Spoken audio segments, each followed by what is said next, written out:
Good morning. My name is Michael Thorne, and I welcome you to Cedar Lane Unitarian Universalist Church, a liberal religious community where love works, where we gather to explore the eternal, to nurture community, and build a more just world. Together we dare to embody the beloved community where we all are welcome. Please know that whoever you are, wherever you are from, and whomever you love, and whatever your gender identity, life circumstance, or immigration status, you are welcome here. A special welcome to those joining our service today online, whether in the moment or catching up with us later. We're glad to have you with us. We have a small gift for you. Please raise your hand if you are comfortable doing so, and keep it raised.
Please rise in body or in spirit to speak in unison the chalice lighting words printed in your order of celebration.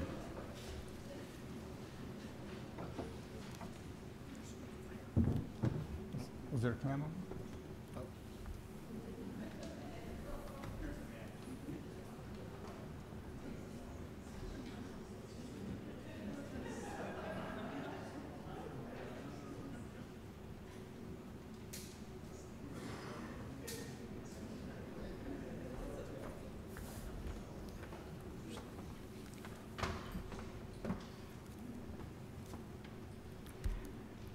We kindle this chalice, symbol of our faith and our religious community.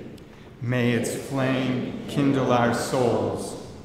May our many sparks meet and merge to create a roaring blaze of love, community, and service. May a fire of passion spread from heart to heart and light our way.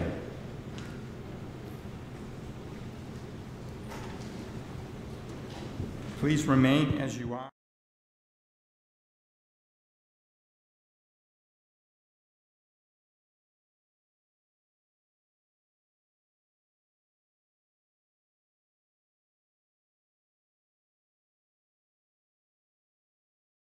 In the second repetition, and I'll invite you folks to come in the canon. So.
And sorrows and milestones that unfold in all our lives, and to serve as companions to one another throughout these profound journeys of faith.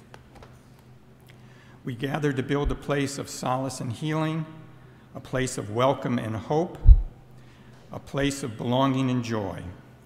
We gather to build the beloved community where all souls are welcome and lives are rendered whole and reconciled.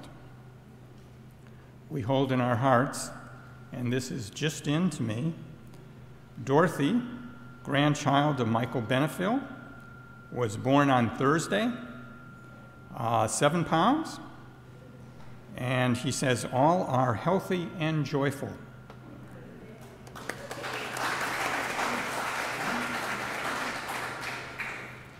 The Warman Murphy family, we hold in our hearts as Barbara and Steve's mother and Gwen and Sam's grandmother, Shirley Murphy, passed away on Monday, August 6th. She died peacefully at home.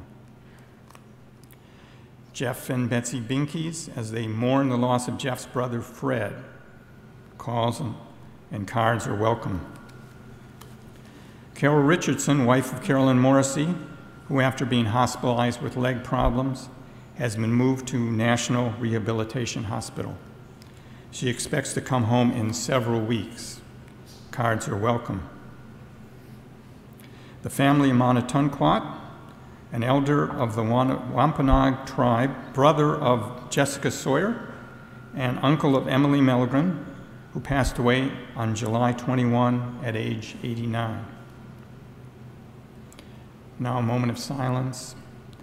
During this time, those grieving a loss or commemorating the anniversary of a loss are invited to rise in mourning and memory. Let us enter a time of silence together.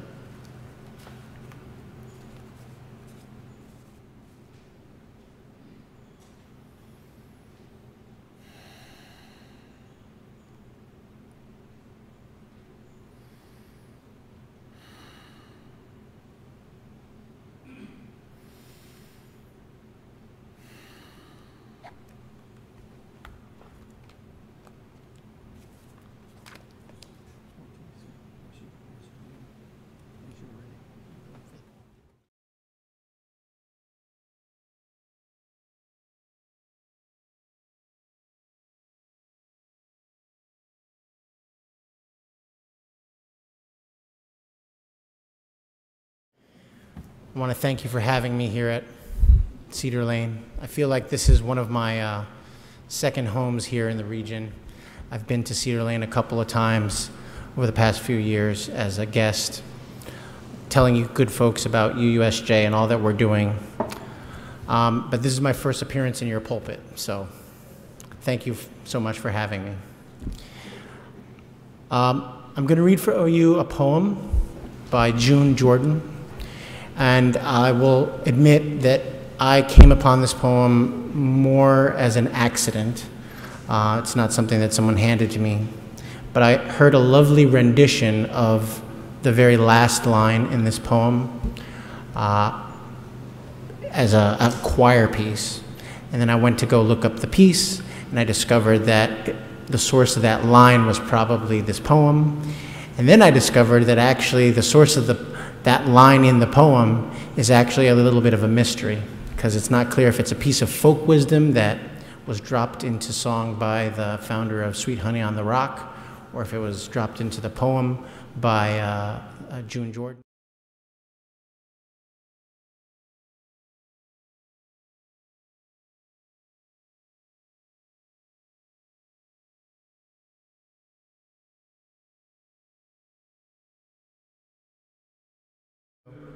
Poem for South African women. Our own shadows disappear as the feet of thousands, by the tens of thousands, pound the fallow land into new dust that, rising like a marvelous pollen, will be fertile, even as the first women whispering imagination to the trees around her made for righteous fruit. From such deliberate defense of life as no other still will claim inferior to any other safety in the world. The whispers, too, they intimate to the most intimate ear of every spirit, now aroused, they carousing in ferocious affirmation of all peaceable and loving amplitude, sound a certainly unbounded heat from a baptismal smoke where, yes, there will be fire. And the babies cease alarm as mothers raising arms and heart high as the stars so far unseen nevertheless hurl into the universe a moving force, irreversible as light years traveling to the open eye. And who will join this standing up? And the ones who stood without sweet company will sing and sing back into the mountains and, if necessary, even under the sea. We are the ones we have been waiting for. Thank you.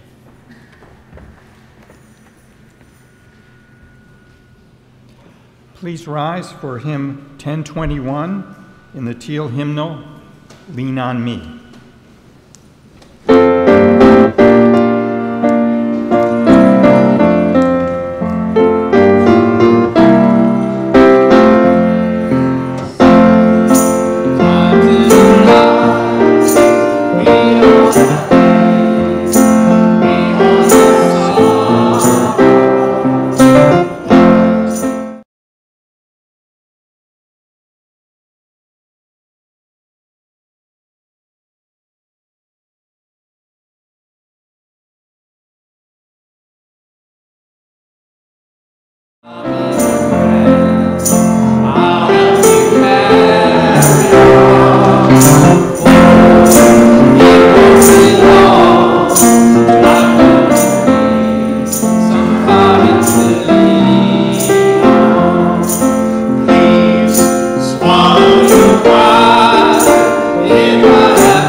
Once upon a time, there was a wise man who used to go to the ocean to do his writing. He had a habit of walking on the beach before he began his work. One day,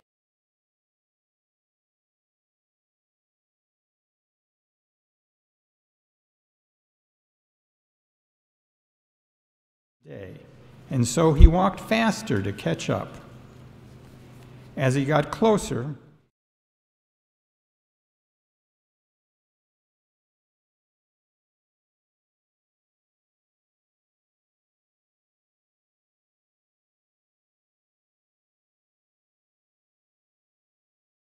this man came closer and called out, "Good morning, can I ask you what you're doing?" The young man paused, looked up, and replied, "Throwing starfish into the ocean." "I must ask you then, why are you throwing starfish into the ocean?" To this the young man replied, "The sun is up and the tide is going out. If I don't throw them in, they'll die."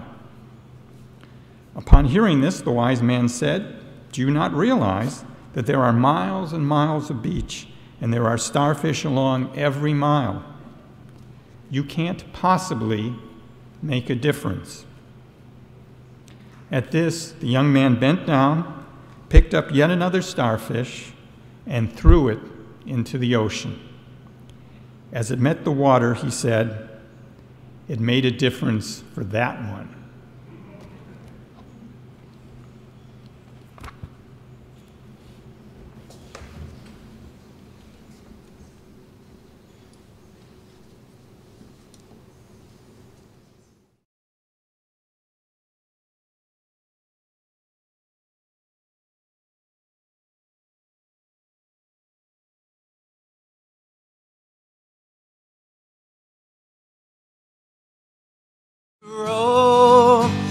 and admit that the waters around you have grown, and accept that it soon will be drenched to the bone. If your time to you is worth saving, then you better start swimming or you'll sink like a stone, for the times they are a-changing. Come writers and critics who prophesied with your pen, and keep your eyes wide, the chance won't come again. And don't speak too soon, for the wheel's still in spin, and there's no telling who that it's naming. For the loser now, later win, for the time.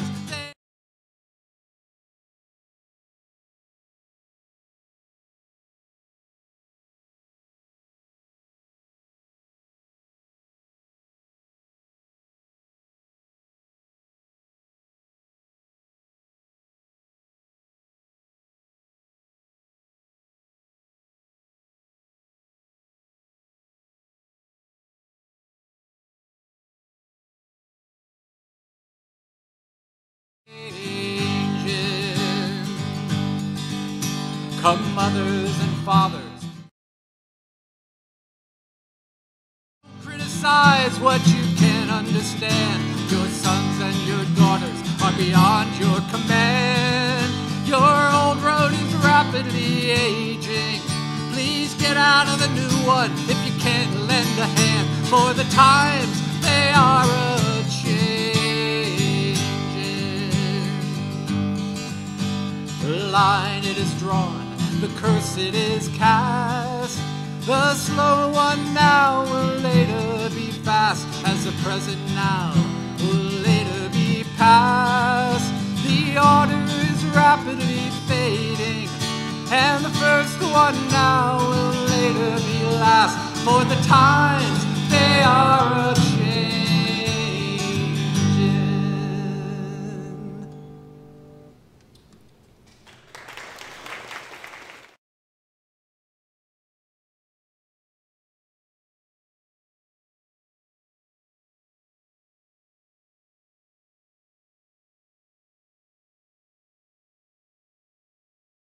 UUSJ Advocacy Corps visited congressional offices to encourage signatures on a letter to House Speaker Paul Ryan of Wisconsin.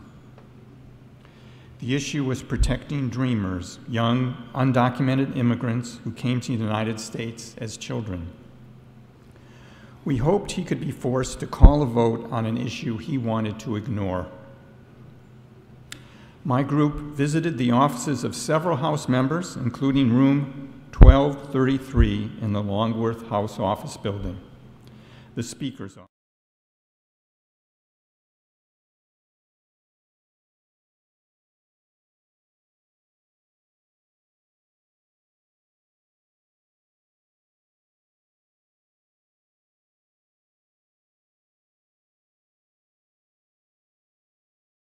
Here with several members of the Unitarian Universalists for Social Justice.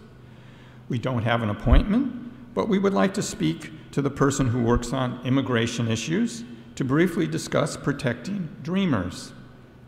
And we have some letters to deliver from his constituents on the issue.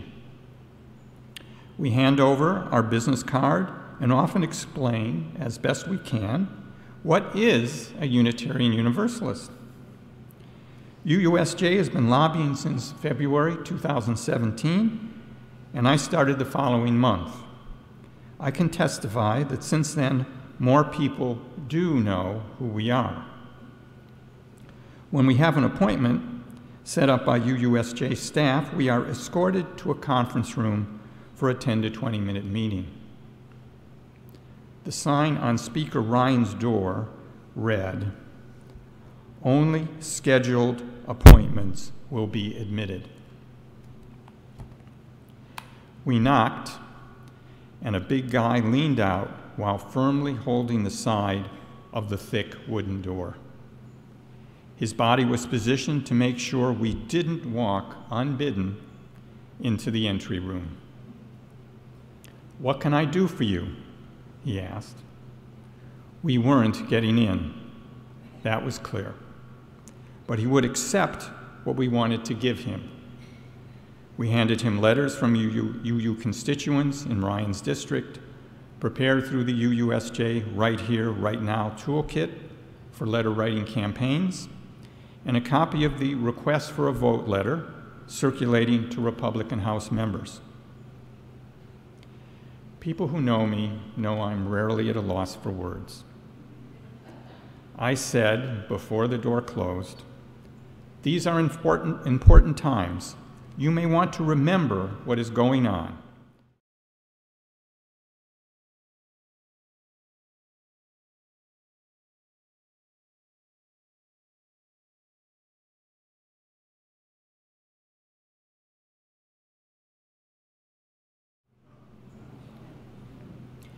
He didn't want to remember. During my year and a half as a volunteer lobbyist, I've talked to many senior staff, as well as a few senators and representatives. We lobby in support of specific bills, but there is a larger message. I try to convince everyone I meet to remember people with no or limited medical care. Remember that our environment needs protecting. Remember that poor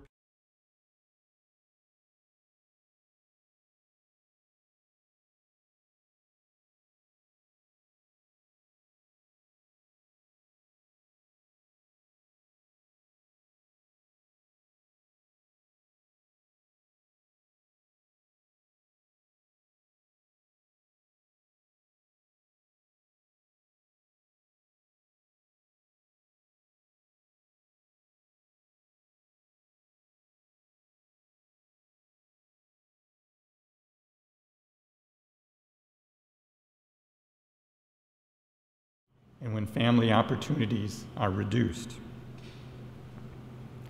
So what is UUSJ? It is a partnership of UU congregations, affiliated organizations, and individual members in the National Capital Area with a mission to mobilize and amplify the voices of UUs. Why did UUSJ organize an advocacy corps? There is no other UU organization conducting direct advocacy at the federal level. We are bringing critical issues to the attention of federal policymakers. Can we actually make a difference? The Advocacy Corps takes the UU voice to offices on Capitol Hill on priority issues: income inequality, immigration, and environment and climate justice. The need is urgent for a progressive religious voice to build relationships and talk to members of Congress and their staff from a perspective of faith and values. What do Corps members do? There have been as many as 21 UUs on our second Tuesday of the month trips to Capitol Hill. We gather at 9:30 a.m. in a designated location on the Senate or House side for a short meeting and Q&A session about the focus issue.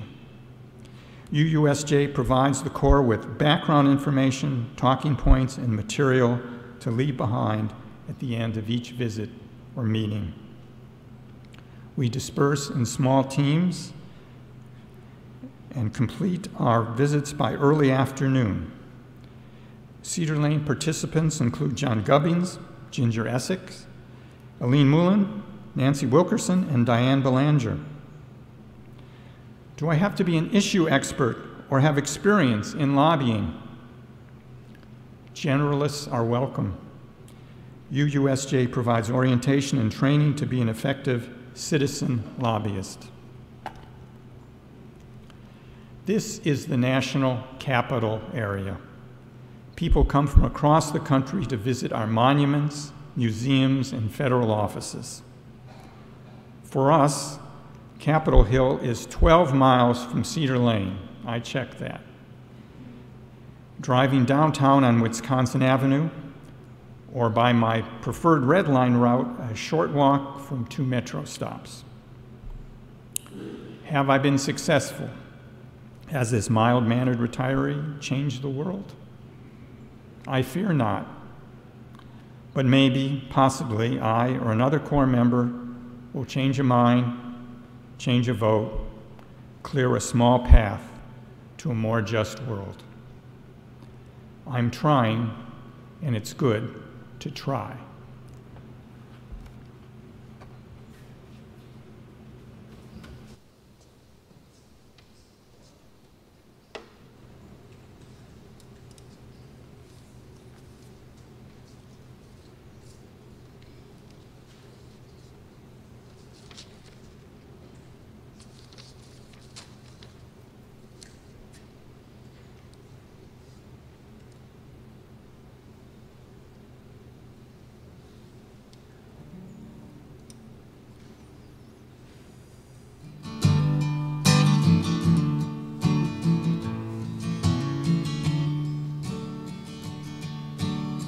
Some hands have held the world together.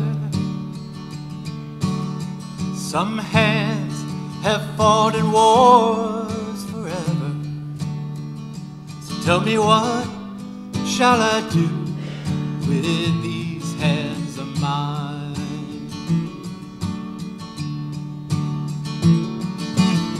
Some hands have blessed 1,000,000 people. Some hands help free the world from evil. So tell me, what shall I do with these hands of mine? The world could use a hero of the humankind. So tell me, what shall I do with these hands of mine?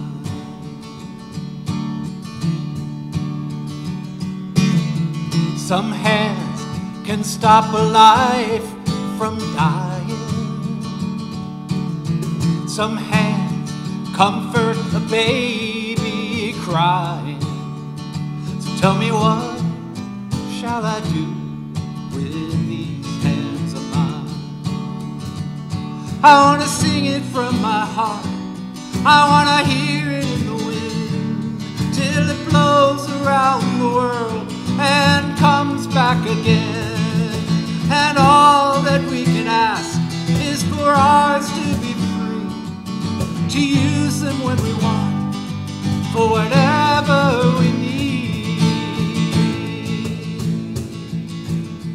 Some hands give voice to a nation. Some hands write the times they are changing. So tell me, what shall I do with these hands of mine? What shall I do with these hands of mine? What shall I do with these hands of mine? The world could use a hero of the humankind. So tell me, what shall I do with these hands of mine? What shall I do with these hands of mine? What shall I do with these hands of mine? The world could use a hero of the humankind. So tell me, what shall I do with these hands of mine? So tell me, what shall I do with these hands of mine?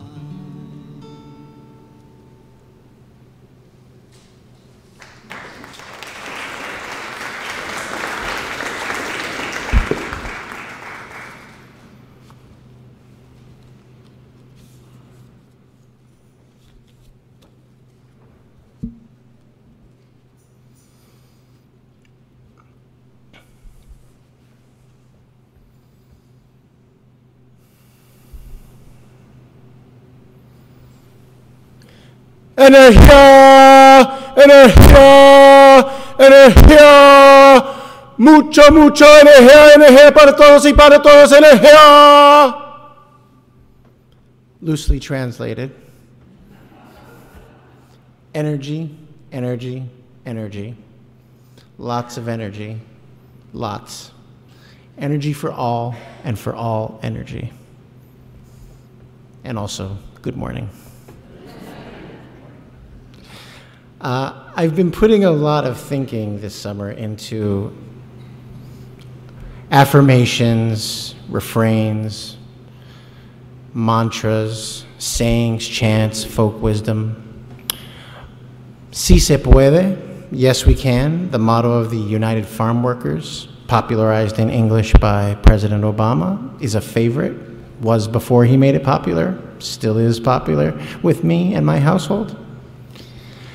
Every time I hear "We are the ones," the affirmation in the form of song or music, I'm moved, deeply, deeply moved. I tend to get teary-eyed. This is the case partly because my work takes me to a lot of rallies and actions, March for Our Lives, Poor People's Campaign, Families Belong Together, Science March, among many, many others. And partly because my work takes me to many UU churches for services, so I get to see us singing and chanting and acting in unison, pulling our voices together. And also because I'm the father of a toddler. So I'm watching my son Javier as his language acquisition unfolds and observing the ways that repetition and alliteration assist in learning. Plus, my Catholic friends tell me that affirmations are a time-tested way to ingrain values and fortitude in young minds. In my case and my wife's case, we are trying to instill UU values, an independent and authentic sense of self, plus a deep sense of community and cultural pride. A combination that we pray will serve our child in what is almost certain to be a turbulent national and global future. In particular, I've been thinking about the power these words have to move and to motivate us to do what needs doing. That's what a lot of these rallies this past several months have been about. Be that decided action or deliberate inaction. Their power to stir our spirits, our minds, and bodies for the tasks at hand in our lives, to make and follow through on the choices we must take, to keep moving forward and hopefully progress towards a goal, which, to be honest, feels like an abundantly important life skill, given the tone and texture of the times. So, energía I learned in Puerto Rico from a neighbor, fellow, where I was living and working for a spell as an adult. Now, fellow was an award-winning artisan of bihigante masks. These are masks made from paper mache or coconut and wood, usually for festival celebrations and very particularly for carnival. And they're also a folk art tradition in the Afro-Puerto Rican community. So I was living and working in Puerto Rico by accident of fate, really. I had a swanky job lined up with a government affairs division at one of the large consulting firms here in Washington, D.C. And I was supposed to start after graduate school in the fall. And while I was away on vacation, making the rounds, visiting family down in Puerto Rico, I got a very pleasant email telling me that there was no more job in the fall due to a downturn in the US economy. And so after being angry and then worried, I pounded the pavement in Puerto Rico, and I landed a gig with the legislature's Committee on Veteran Affairs. And while I was on that gig, it led to a job with the Junta de Planificación de Puerto Rico, the Puerto Rican Planning Board, which is part of the office of the governor down there. and I was working as the board president's special assistant for federal affairs and his attaché to the governor's close staff, the people who worked immediately around the governor. So part of the team that was working with the governor on federal affairs, part of the team tasked to control and management of federal interactions. And basically my job was to deal with various federal representatives and defend the interests of the pueblo puertorriqueño, the Puerto Rican people, in the implementation of federal programs down in Puerto Rico. So this post was part diplomat, part policy wonk, part problem solver, with a whole lot of speaking truths that most people didn't want to deal with. And I cut my teeth on some thorny public policy issues.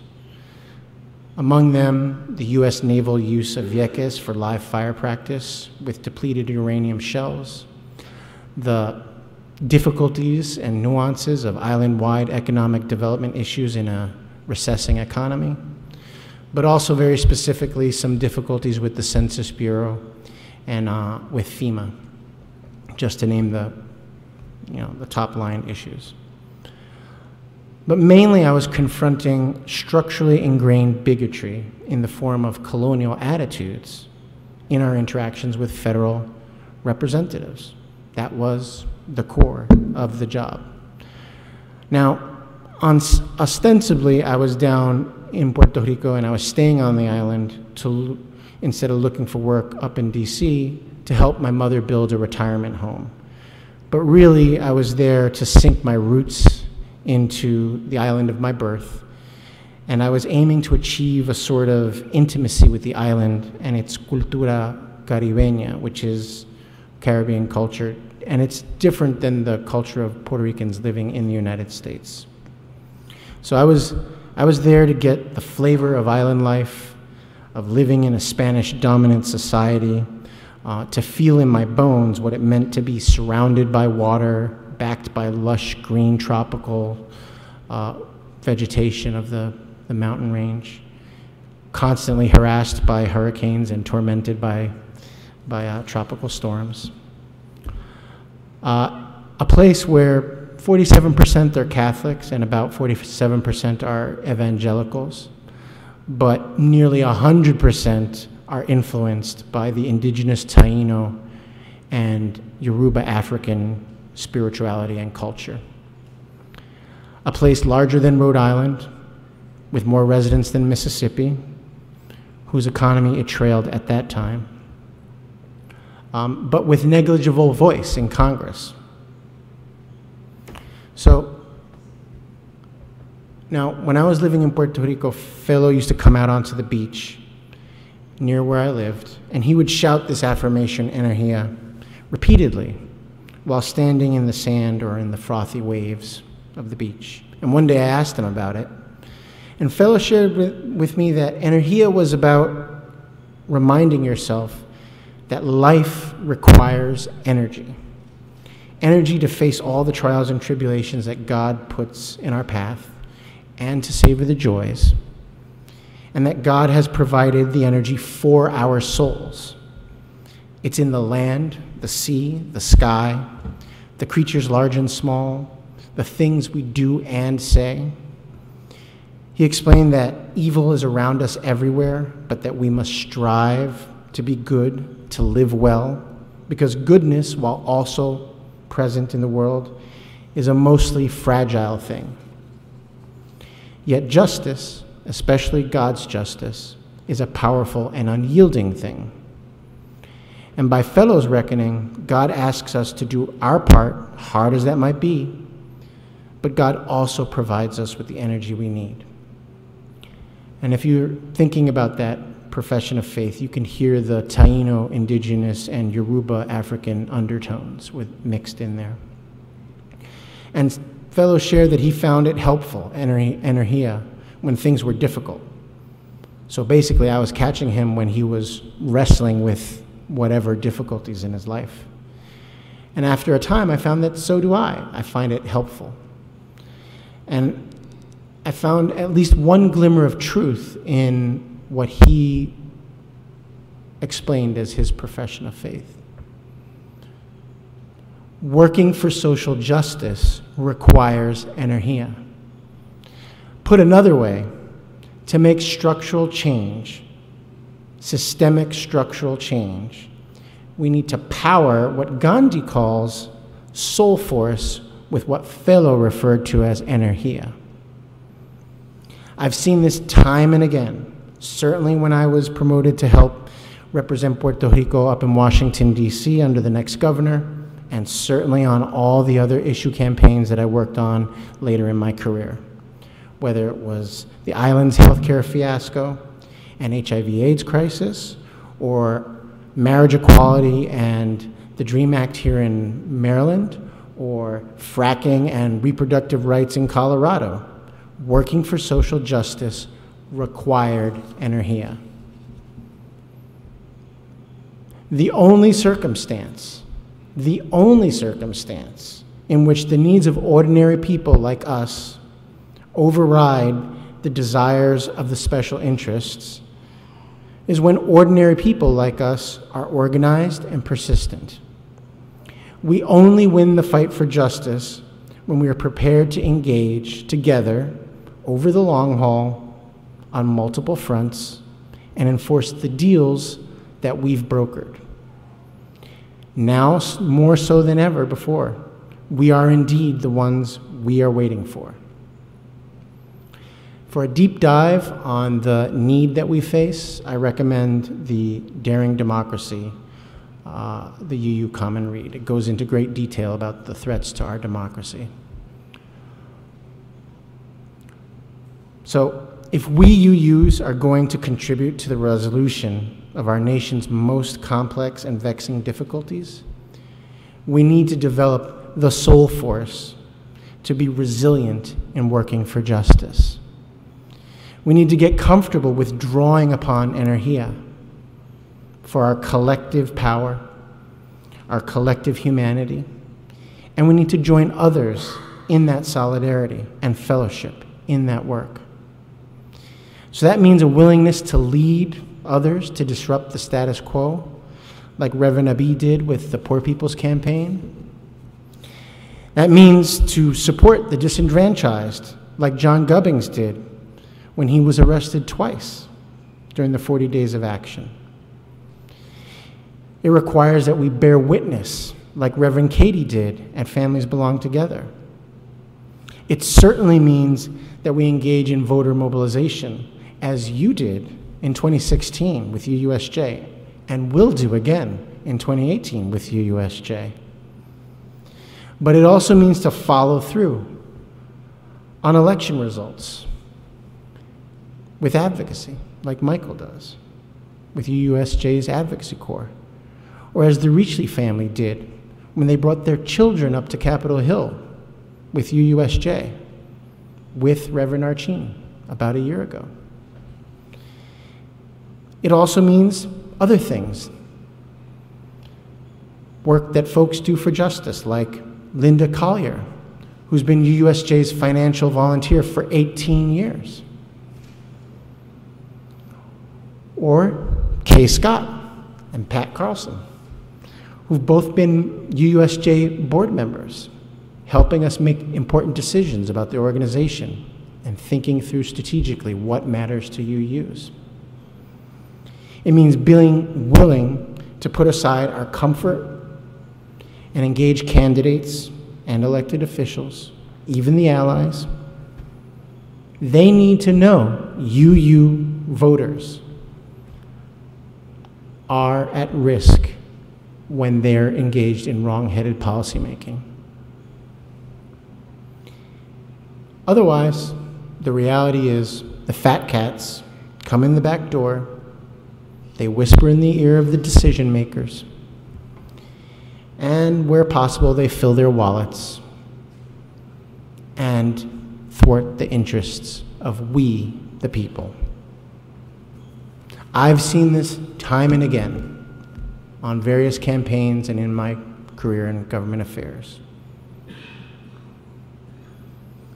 Unless decision makers have an energized, organized group of voters and activists they can point to as a countervailing force, they follow the path of least resistance.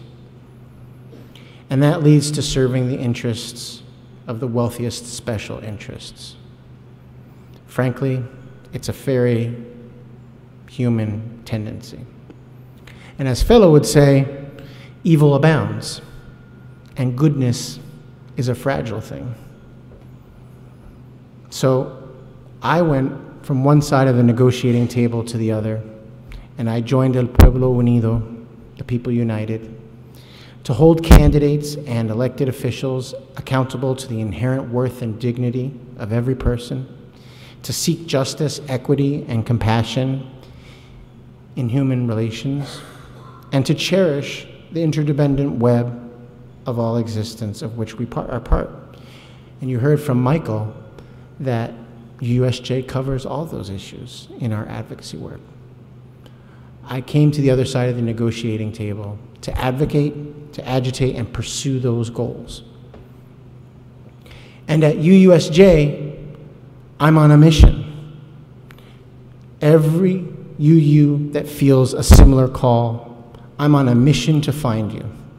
I'm on a mission to connect with you, because together we can make an impact.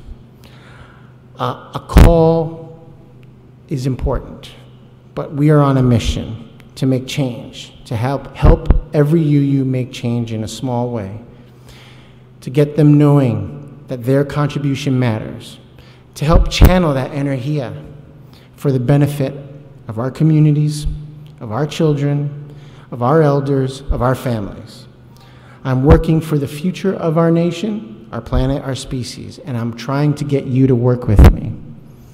Make no mistake, the nation needs the UU worldview, and I mean that really very sincerely. When you've gone into enough of these offices, you begin to understand how important having our voice in those conversations is. So I'm looking to gather our voices, our people power, and sharpen the impact on federal policy. I'm looking to take UU values and principles into the halls of power. We may not get there tomorrow, we may not get there next year, but it's within our grasp to be a UU generation that has impact. We can make our voice, our UU voice, matter in the important debates of the day. Each one of us can offer las gotas, the drops of energy needed to make a difference. Together, our collective time, talent, and treasure will make a difference. All we need is the ganas, las ganas, the desire to live our truth as UUs, believe in our energy, and then follow through in elections, in witness, and in advocacy. We are the ones we are waiting for. And UUSJ is a place where you can live those values in fellowship and solidarity. So when you hear forward together, not one step back, I want you to think of UUs once again confronting structural racism in policies and defending the social safety net. When you hear families belong together, I want you to know how special Cedar Lane is for its sanctuary work and for its work up on Capitol Hill, advocating on behalf of immigrants regardless of their legal status. I want you to believe in your soul force, your energía, porque el pueblo unido jamás será vencido. The people united are never defeated. Sí se puede, yes we can, we UUs can together. Thank you.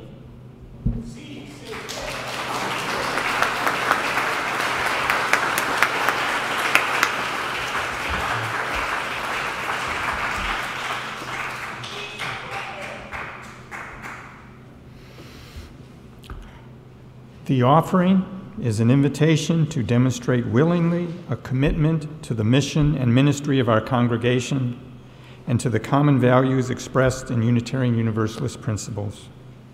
Our offering reminds us that our congregation belongs to each of us as well as to the whole of us. The offering to sustain the mission and ministry of Cedar Lane UU Church will now be given and gratefully received.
And use them to bring more hope, more love, and more peace into the world. Please remain as you are for the closing words. We receive fragments of holiness, glimpses of eternity, brief moments of insight. Let us gather them up for the precious gifts that they are, and renewed by their grace, move boldly into the unknown. And now please grab your hymnal and rise to sing our closing hymn, number 1028, The Fire of Commitment.